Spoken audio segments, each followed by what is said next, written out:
So, ituloy ko po, no? Nasubok po kay Pedro ang buong pagtitiwala niya sa Panginoon. Ano ho? Yung mga disipulo ng Panginoon, no?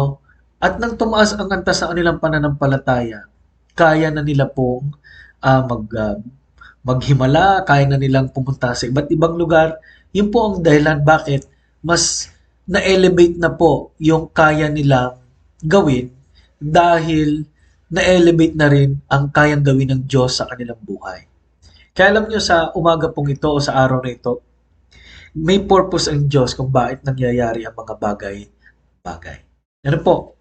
Kaya balkan po natin, kamusta po ang ating pananampalataya sa Panginoon? A matter of faith. Panginoon, salamat po. Bigyan niyo kami ng opportunity pa at salamat sa mga pagsubok. Salamat sa pagpapatatag. Salamat sa ginagawa mo. Dahil dito, marami pa kaming magagawa dakilang Diyos.